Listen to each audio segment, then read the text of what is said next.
So first thing, everywhere in Old Town will accept Czech crowns and euro, but I very highly recommend to never pay for anything in euro. The exchange rate is really bad.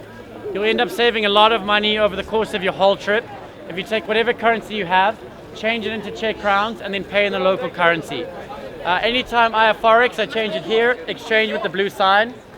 The reason I go there is they do not charge a commission and they usually have the best exchange rate in the city.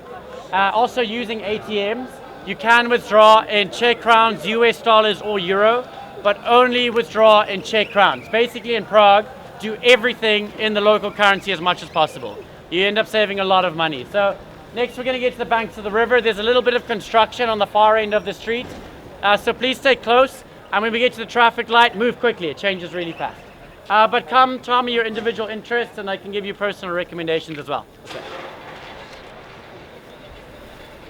Alright y'all, this is the Vltava River. It cuts pretty much through the middle of Prague. Sometimes it's beautiful and graceful, sometimes it's very violent, but I'll elaborate later. On the other side of the river is the Prague Castle. A lot of people think the castle is that pointy black and green building in the middle, but that is actually St. Vitus Cathedral. Does anybody remember who commissioned the building of St. Vitus Cathedral? No? Charles IV. He is the safe answer for like 90% of Czech history questions. So if anyone asks you something about the Czech Republic, just Charles IV. But the castle is actually a complex of 34 buildings that covers a little over 70,000 square meters. That puts it in the Guinness Book of Records as the largest continuous castle complex in the world.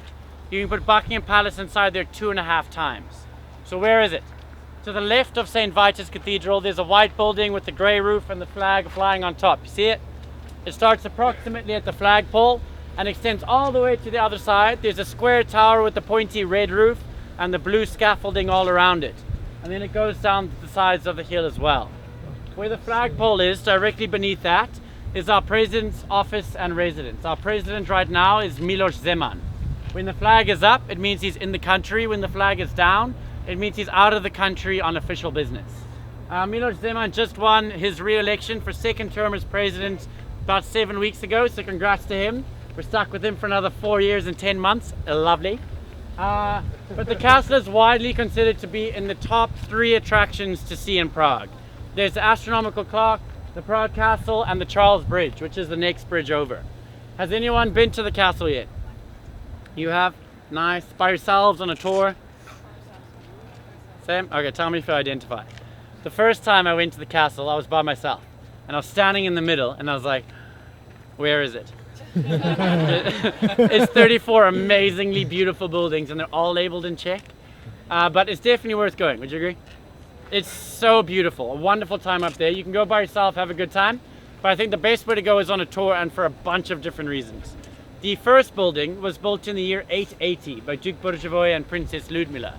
And the most recent building, St. Vitus Cathedral, was completed in 1929. That's over 1,100 years of construction on this one castle complex. And over time in history, every major European empire at some point has ruled from Prague. And they've added their own art, their own architectural style, their own elements. So if you go on a tour, you can find out first what you're looking at. But the best part is you can get a really good insight into the real life soap opera drama of the royal families. The gossip inside the castle is so good. I would highly recommend it. Tours go every day at 11 a.m. and 2 p.m. And it's well worth your time. They're about 3 hours in total. But for now, I'll just tell you one story about the castle that I personally love.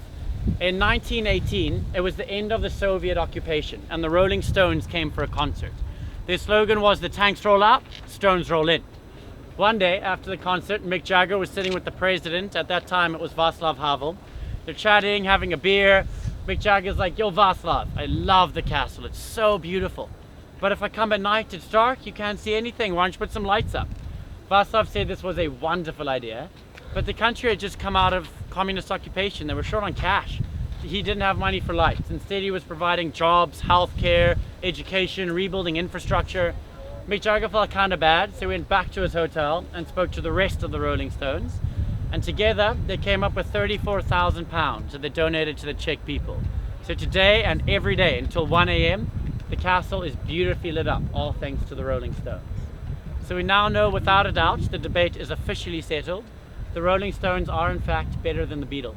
True story. But follow me here and I'll tell you about that building.